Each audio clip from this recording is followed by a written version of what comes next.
मेरा पति रोज रात अपनी माँ और बहनों के कमरे में चला जाता था और अंदर से उनकी शिश्कियों की जोर जोर से आवाजें आती थी।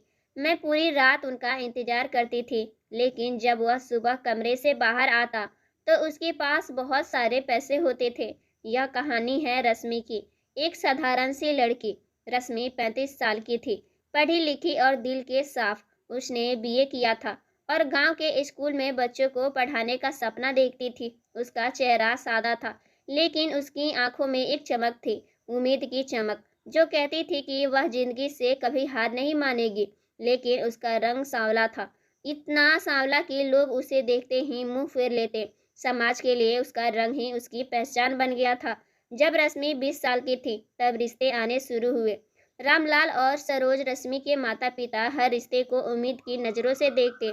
रामलाल एक सीधे साधे किसान थे। सुबह सूरज उगने से पहले ही खेतों के लिए निकल जाते और शाम को थके हारे घर लौटते। उनकी कमीज पर खेत की मिट्टी और पसीने की गंध रहती थी। सरोज घर संभालती थी और रश्मि की हर छोटी बड़ी जरूरत का ख्याल रखती थी। वो रश्मि के लिए खाना बनाती, उसके कपड़े सिलती और रात को उसे कहानियां सुनाती। दोनों की बस एक ही ख्वाहिश थी, उसकी इकलौती बेटी की शादी एक अच्छे घर में हो जाए, उसे प्यार और इज्जत सम्मान मिले। लेकिन हर बार एक ही कहानी, लड़के वाले आते, रश्मि को देखते और बिना कुछ कहे चले जाते।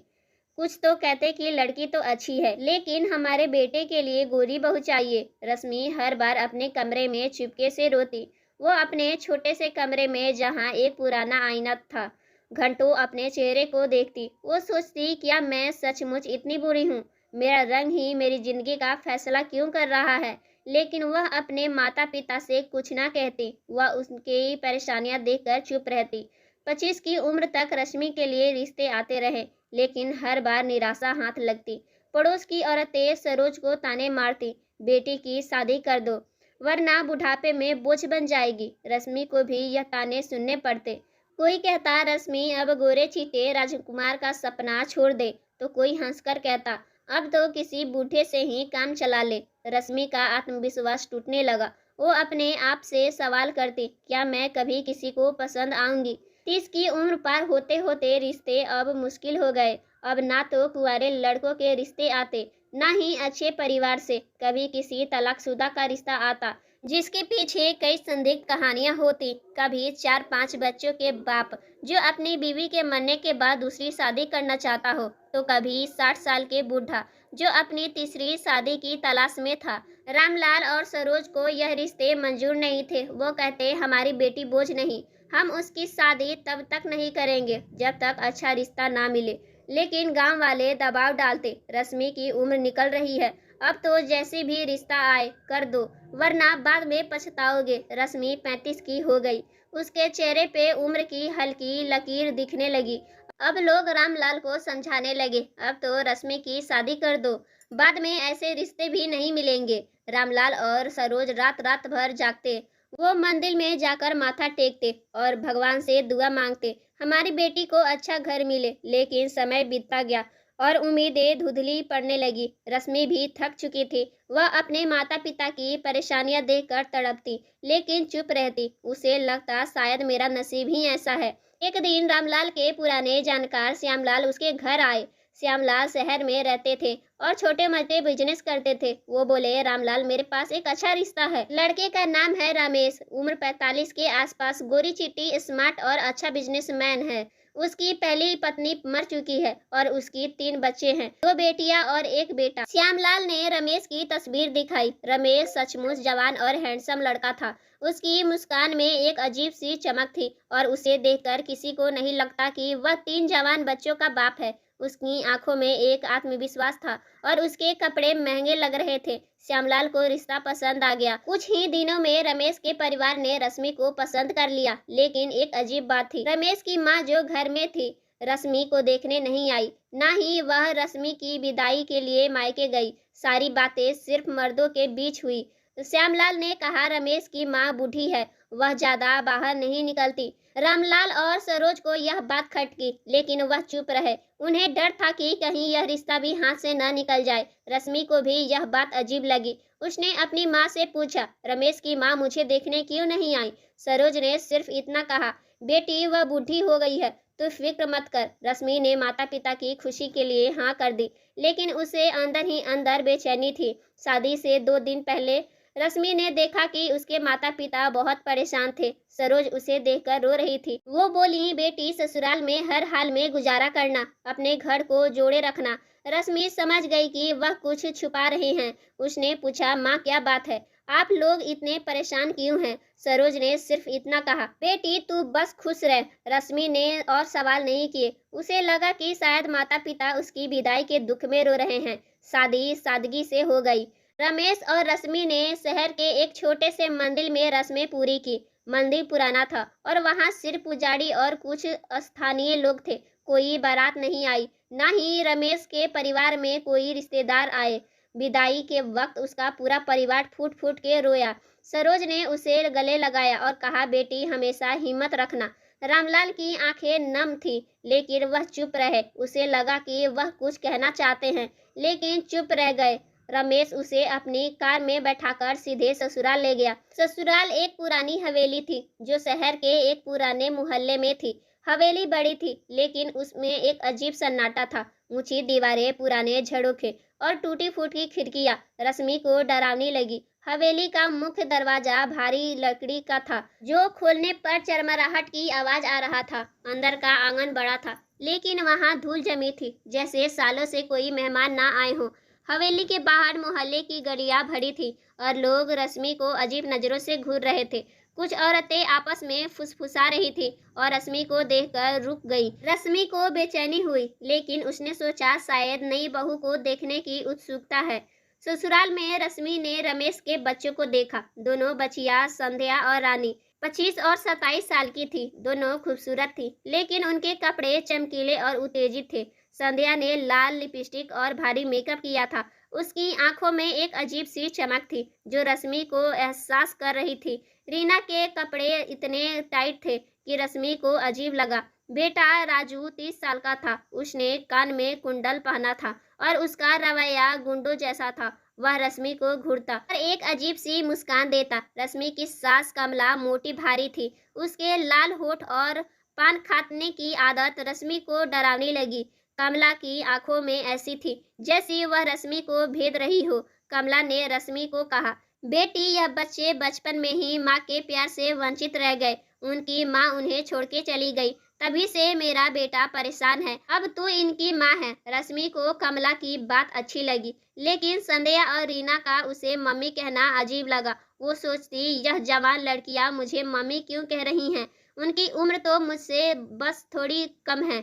फिर भी उसे सोचा शायद यह मुझे अपनाने की कोशिश कर रही हैं। पहली रात रमेश रश्मि के कमरे में आया। वो प्यार से बात करने लगा। उसने कहा, रश्मि तू मुझे बहुत पसंद हो।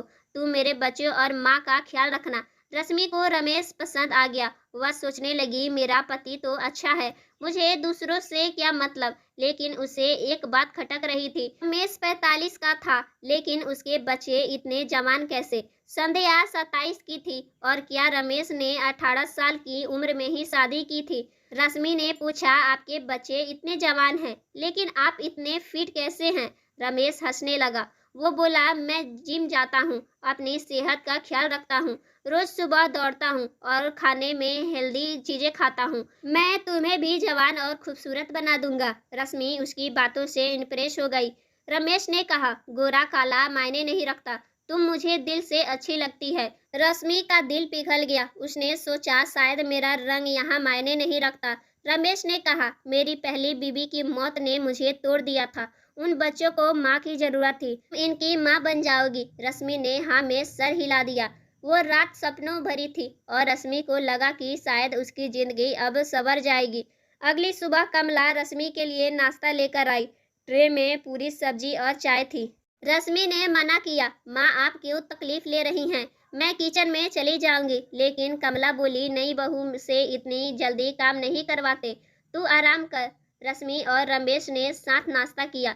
रश्मि ने कहा, आज हमारी शादी का पहला दिन है, कहीं घूमने चलते हैं। रमेश पूछा, तुम कहाँ जाना चाहती हो? रश्मि ने कहा, मैं अपने मायके जाना चाहती हूँ, माँ बाप से मिलना चाहती हूँ। रमेश का चेहरा अचानक बदल गया। वो बोला, तुम्हें नहीं पता, मुझे तेरे माता पिता ने नहीं बताया। शादी के बाद तू अपने मायके वालों से नहीं मिल सकती। रश्मि हैरान रह गई। उसने कहा, ऐसा कैसे हो सकता है? मेरे माँ बाप से मिलने में क्या बुराई है? रमेश का लहजा सख्त हो गया। वो बोला, मैंने इसी शर्त पर तुमसे शादी की। तेरे माता पिता ने खुशी खुशी मान गए। रश्मि का दिल टूट गया। उसे अपनी विदाई की रात याद आई, जब उसका परिवार फुट फुट के रो रहा था। उसे रमेश की शर्त याद आई। सब कुछ साफ हो गया। रश्मि ने गिड़गिड़ाया, प्लीज एक बार मेरी माँ से बात करवा दो। रमेश गुस्से से बोला, अगर कॉल आई तो मैं तुम्हें तलाक देकर मायके भेज दूंगा।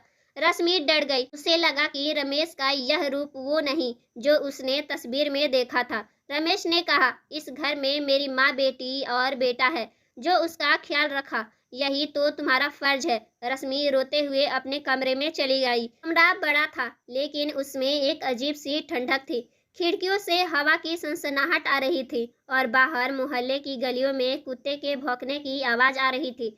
रश्मि सोच रही थी, पहले दिन ऐसा हुआ तो आगे क्या होगा? उसे अपनी माँ की बातें याद आ रही थी। बेटी हर हाल में गुजारा करना। वह समझ नहीं पा रही थी कि माँ ने ऐसा क्यों कहा। थोड़ी देर बाद रमेश कमरे में आए। वह अब शांत था। उसने कहा, परेशान मत हो, सही वक्त पर मैं तुझे तेरे माता पिता से मिलवा दूंगा। बस मेरे परिवार का ख्याल रख। मुझे काम से बाहर जाना है। रमेश चला गया। रश्मि अकेली थी। कमला उसके पास आई और बातें करने लगी। वो बोली, बेटी इस घर में तुझे कोई तकलीफ नहीं होगी, बस इस बच्चों का ख्याल रख। तभी संध्या और रीना कमरे में आई। कमला ने संध्या से कहा, जाओ अपनी मम्मी के लिए चाय लाओ। रश्मि ने मना किया, मुझे चाय नहीं चाहिए, मैंने अभी नाश्ता किया है। लेकिन कमला ने जिद की। संध्या चाय लेकर आई। रश्मि ने चाय को सूंघा। उसमें अजीब सी कड़वी बदबू थी, जैसे कोई दवाई मिली हो। उसने कहा, यह चाय तो खराब लग रही है। कमला बोली, अरे शायद दूध फ्रिज में खुला रह गया। रीना तपाक से बोली, हमारी चाय तो मोहल्ले में फेमस है, तुम्हें बदबू कैसे लगी? रश्मि ने मजबूरी में चाय पी ली, लेकिन चाय पीते ही उसका सिर भारी होने लगा। कमरे में सब उसे घूर रहे थे, जैसे वह कोई दवाई पी रही हो। थोड़ी देर बाद रश्मि बेहोश हो गई। तब उसकी आंख खुली जब रात के 9 बजे थे। कमरे में अंधेरा था। रश्मि को कमजोरी और पेट में दर्द महसूस हुआ। उसका सिर चकरा रहा था। वह बाहर निकली, लेकिन हवेली में सन्नाटा था। लंबी लंबी गलियां, ऊंचे छतें और पुराने झरोखे से आती हवा उसे डरावनी लग रही थी। अचानक किसी ने उसे चीखकर दूसरे कमरे में धकेल दिया। उसने चिल्लाने की कोशिश की, लेकिन उसका मुंह दबा दिया गया। रश्मि ने जोर से धक्का मारा और भागकर अपने कमरे में आ गई। वो कांप रही थी। उसका दिल जोर जोर से धड़क रहा था। तभी रमेश कमरे में आया। वह मुस्कुराते हुए बोला, क्या हुआ, इतनी डरी हुई क्यों हो? रश्मि ने कहा, किसी ने मुझे दबोच लिया था। रमेश हंसने लगा। वो बोला, अरे वह मैं ही था, तुझे डराने का मन किया। इस घर में मेरे अलावा कौन होगा? रश्मि को यकीन नहीं हुआ। उसे वह हाथ पुरुष के लगे थे, लेकिन रमेश के नहीं। फिर भी वह चुप रही। रमेश ने कहा, चल खाना खा ले। रश्मि ने मना किया, मुझे भूख नहीं, सिर में दर्द है। रमेश बोला, चल मैं कॉफी बनाता हूँ। रश्मि ने फिर मना किया, लेकिन रमेश जिद करने लगा। उसने कॉफी बनाकर दी। रश्मि ने कॉफी पी ली और फिर बेहोश हो गई। अगली सुबह 10 बजे उसकी आंख खुली। उसे गुस्सा आया। वह समझ गई कि चाय और कॉफी में कुछ मिलाया जा रहा है। अब रश्मि ने ठान लिया, अब मैं इनका दिया ना कुछ खाऊंगी, ना ही पीऊंगी। अगले दिन रश्मि ने घर के सारे काम किए। किचन में पुराने बर्तन, धूल भरे रैक और टूटी टाइलें थी, लेकिन घर में एक अजीब सी खामोशी थी। कमला, संध्या और रीना अपने कमरे से नहीं निकलती थीं। रमेश और राजू सुबह नौकरी पर जाते और रात में लौटते। रश्मि की कमजोरी बढ़ती गई। उसे नींद भी बहुत आती थी, भले ही वह कुछ ना खाए पिए। वह सोचती, यह क्या हो रहा है? मेरे साथ ऐसा क्यों हो रहा है? क्या इस घर में कोई साजिश चल रही है? एक दिन रश्मि ने मंगलवार का व्रत रखा। उसने ना पानी पिया ना कुछ खाया। अजीब बात थी, उस दिन उसे नींद नहीं आई और ना ही कोई उसे तंग करने आया। रश्मि को शक हुआ कि घर में कुछ गड़बड़ है। उसका दिमाग चारों तरफ दौड़ रहा था। वह सोचती, क्या यह लोग मुझे कोई नशीली चीज दे रहे हैं? उस दिन वह रमेश का इंतजार कर रही थी। वह अच्छे कपड़े पहनकर तैयार हो गई और दरवाजे के पास खड़ी थी। तभी रमेश आया, लेकिन संध्या, रीना और कमला ने उसे घेर लिया और दूसरे कमरे में ले गई। रश्मि हैरान थी। वह उसके कमरे के पास गई और दरवाजा खटखटाने लगी। रमेश गुस्से से बाहर निकला और बोला, पागल हो गई हो क्या? इतना जोर से क्यों बजा रही हो? मैंने कहा था ना, ज्यादा बाहर मत निकला कर। रश्मि ने कहा, यह मेरा घर भी तो है, मैं आपसे बात करना चाहती हूँ। रमेश ने उसे धक्का मारा और बोला, जाओ अपने कमरे में, जब मेरा मन होगा मैं बात करूंगा। रश्मि बाहर खड़ी रही। उसने दरवाजे पर कान लगाया। अंदर धीमी धीमी बातें हो रही थी। उसने खिड़की हल्के से खोली। अंदर 6 लोग थे। संध्या, रीना, कमला, रमेश, राजू और एक अजनबी। वो अजनबी रमेश को नोटों की गड्डियां दे रहा था। रश्मि के होश उड़ गए।